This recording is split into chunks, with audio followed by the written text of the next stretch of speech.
Hey there. Good morning. Good morning. This is Jason from Furman Power Equipment. I am once again, inside one of our new warehouses.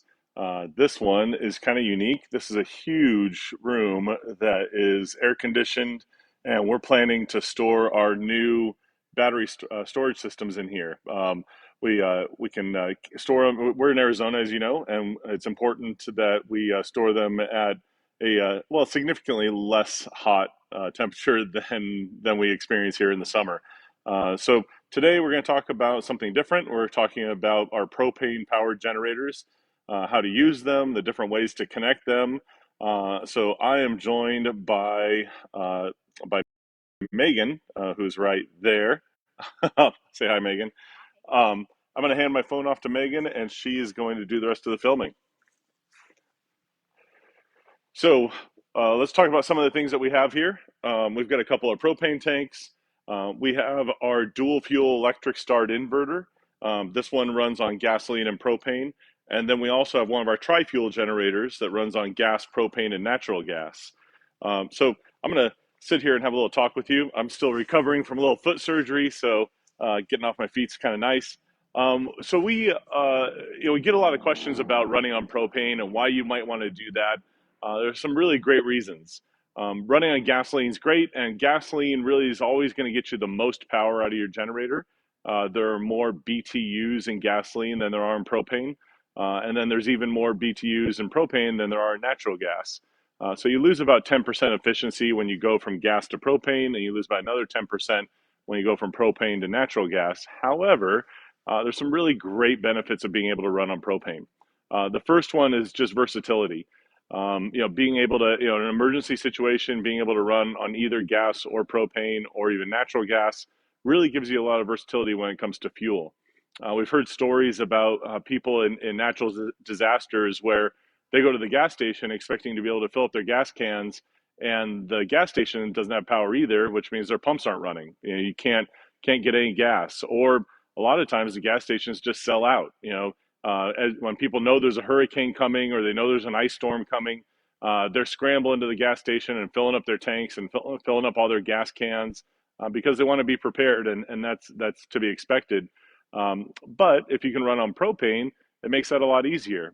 As you know, if you have a propane barbecue, there's a lot of places you can go and just buy a 20-pound propane cylinder that's already full, and they can refill those typically without the need of electricity. Propane is certainly easier to find in an emergency situation. Typically, propane is also cheaper than gasoline.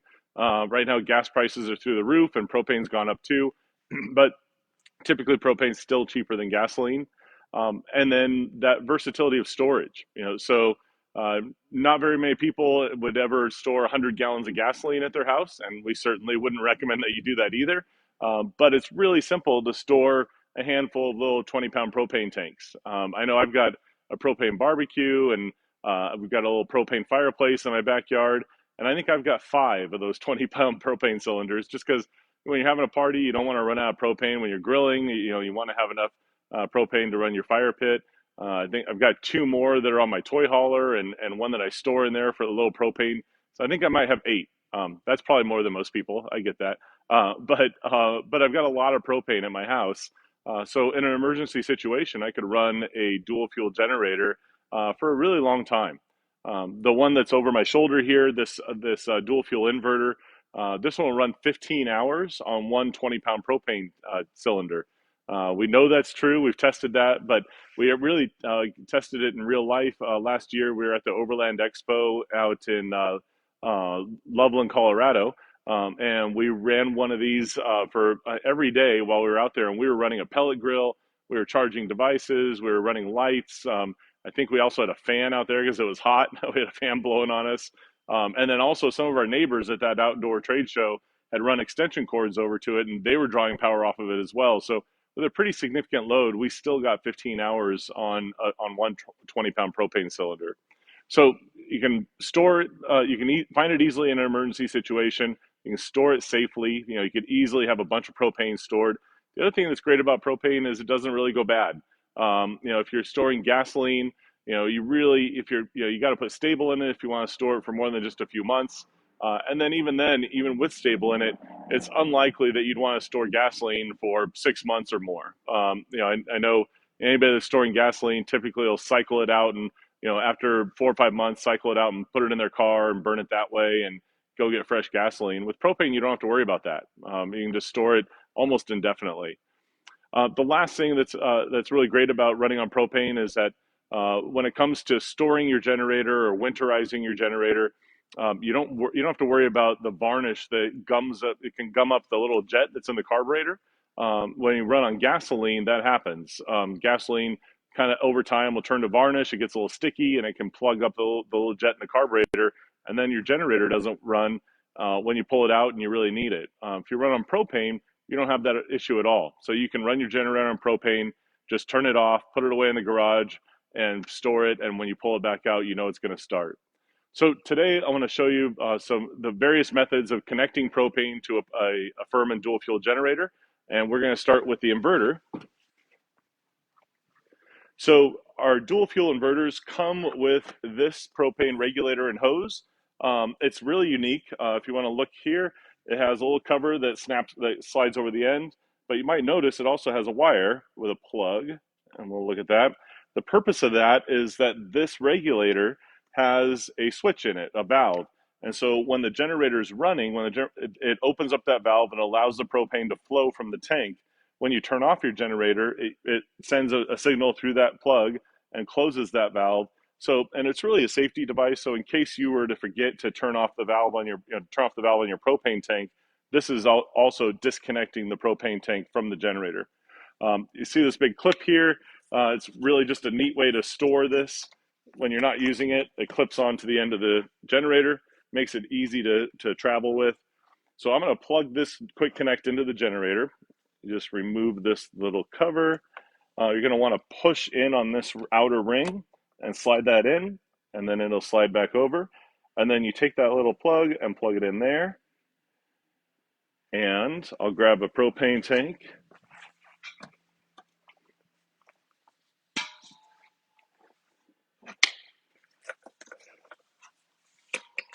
I'll twist this on here like this.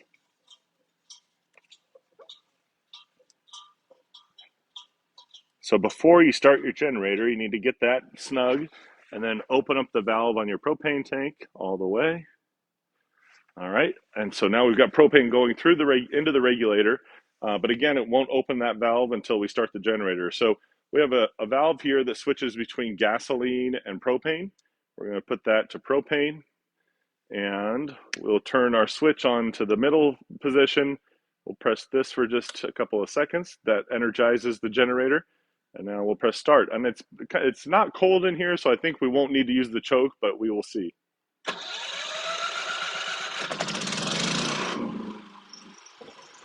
And there we go. By the way, this is our 3,000 watt running inverter generator. Runs really, really quiet, as you can tell. I'm going to turn it off because although we're in a 125,000 square foot warehouse, we still don't want to run this for very long inside. We're just going to do that to demonstrate. So I know I probably say this in every video, but never ever run a generator indoors. But really, it's just that easy. And again, the reverse, if you're disconnecting it, we've got the generator off. We can undo that plug. We push in on that ring, and that hose will just pop right out. And then again, there's a safety cover here that we can plug that little guy in there and cover up our quick connect. And then the reverse is true here. So turn off your propane valve and then disconnect the regulator, and we're good to go.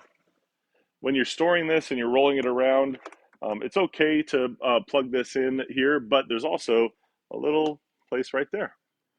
So now you can roll this guy around really easily, and you don't have to carry the regulator separately. Makes it really easy to store this in your garage when you're not using it. Never. Yeah. All right, so let's talk about our big tri-fuel generator. Both of these generators come with a hose. This one comes with this hose, so it's a little bit different. It does not have to have that regulator with the switch in it. So this one simply pull this cap off of the front of the generator. We screw that on there like that. And then, by the way, these tanks say FIRMAN on them. We don't sell propane tanks. We just decorated some. Connect your propane.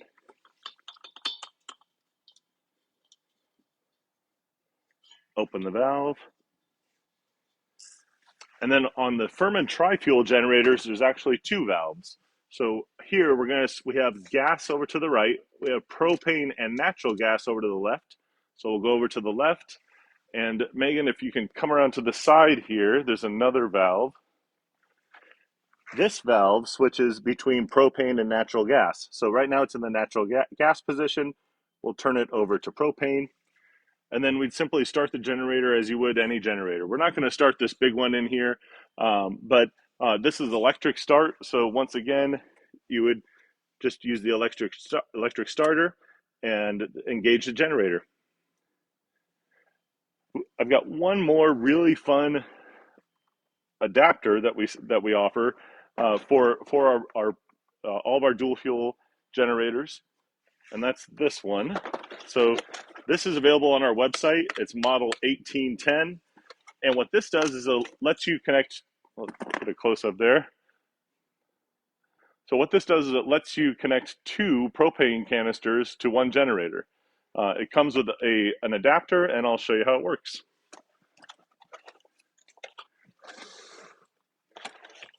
So there's a regulator hose in here. Everything that's in the box, there's an instruction manual. There's even a strap, so you can strap this hose onto the side of your generator when you're not using it.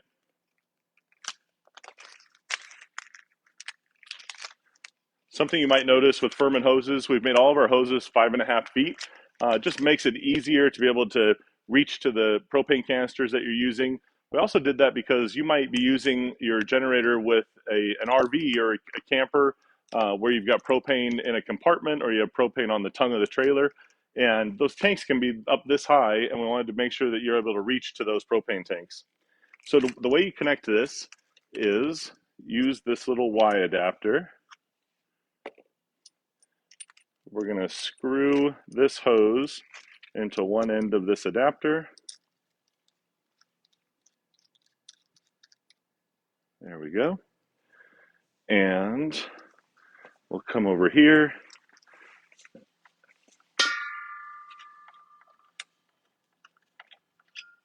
And we'll screw this end into that other side.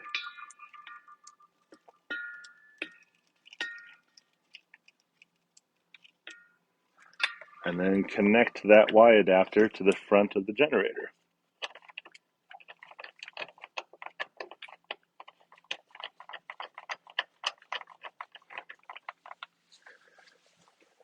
Now we can connect a second propane tank.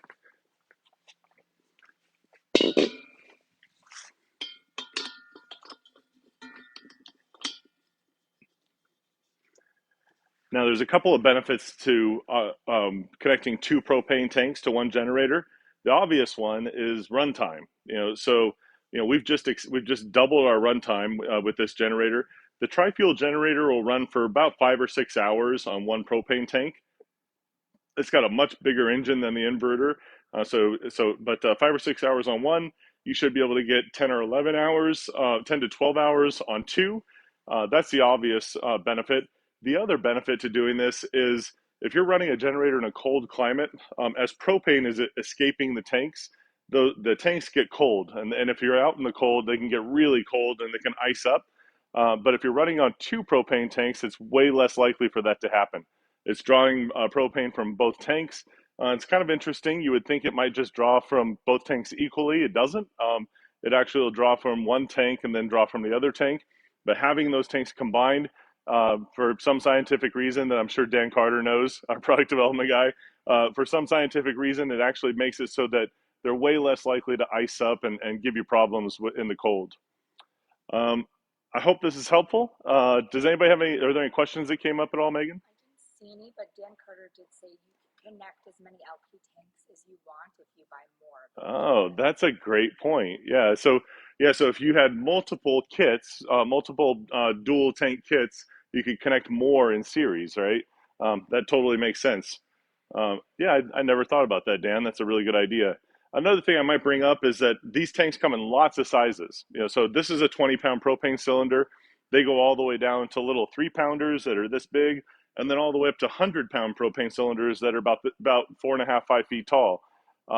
That's really not a bad idea. You can, if you're storing propane and you're just being prepared for a power outage, you can buy those 100-pound propane tanks at farm and fleet stores, or a lot of hardware stores have them, and they're about $100, and you can take them and get them filled up and have a whole bunch of propane ready for when you need it. Um, so I'd encourage you to take a look at that. I encourage you to take a look at this kit if you're interested in this. Again, it's available on our website. That's the 1810 model. It comes with that Y adapter, comes with a regulator and a hose, and comes with a strap so you can store it when you're not using it on your generator. I'd like to tell you more about propane, but I think that's all I know. And then you're going to be at the. Oh, sure. Yeah. So we're leaving tomorrow for Florida, heading out to Daytona. So we'll be at the Daytona 500. Come and find us. We're actually going to be one of our big Furman trailers that's wrapped, and you can't miss that. But we'll be in the tailgate across the street from the entrance of the Daytona 500 at the Hooters, and we'll be out there with Jeb Burton and his dad, and we'll playing cornhole and grilling brats, and so come by, get an autograph, get a brat. We'd love to see you guys if you're in that area this week. We'll be there from tomorrow through the following Monday for the opening season for NASCAR. I'm trying to think of any other events that we have coming up, but I'm ready to be off the road for a little while. I've been traveling almost constantly, but I'm sure that next week on Friday, we'll come to you live from Daytona. So we'll have a live feed from there. And then the following Monday, I think we will not have a live feed because we'll be traveling back that day, flying back to Arizona that morning. But thank you all for checking in with us and getting to learn a little bit more about Firman products and the things that we can do. Maybe having them let us know what kind of how-to videos they would like to see in the future too. That's a great idea. Yeah, we're trying to cover everything you could possibly need to know if you have a Firman generator, but I'm sure there's things that we're not going to think about and things that we'll forget. So we would love it if you guys send us your comments or questions, or if you've got something that you've run across that is a challenge for you, or if there's just something that you want to learn about, or that we can demonstrate for you. We'd be happy to do that. We have somebody wrote us and had a whole list of things about, gosh, what happens if I have to replace a part? Our service department is really wonderful about sending people parts that they need, and talking them through and sending them written guides and pictures and things like that to replace parts. But I think Laramie last week did a wonderful job demonstrating how to replace a high altitude jet. If you didn't see that video, go back and watch it. It was great. But there's probably all kinds of other things that we can do like that, and I think we'll add in more technical videos as we continue here. We did get a question from Randy. He asked, what size of natural gas hoses do we have? Couplings? That's a great question, Randy, and I actually happen to have one right here. So this is our 1805 natural gas hose. The 1805 is 10 feet. There's an 1815 that is 25 feet. 1815 is 25 feet. Natural gas hoses for generators are different than the propane hoses. The biggest difference is the inner diameter. So propane is much higher pressure than natural gas. Natural gas propane is way higher pressure than natural gas. Natural gas is high volume but low pressure. So what that requires is a hose with a bigger inner diameter. So the inner diameter on the propane hose is 3/8. The inner diameter on a natural gas hose is 1/2 inch. And I'll show you. Our natural gas hose comes in a kit like this, and so you can see that it's a bigger hose. And then it also, we'll tear into this one. It also comes with a quick disconnect, and it connects to the same port on our tri-fuel generators as the propane does. But this quick disconnect allows you to connect this hose. So it's got a big port right here, and then this little guy screws in there, and then it connects right here, the same place that you connected your propane hose.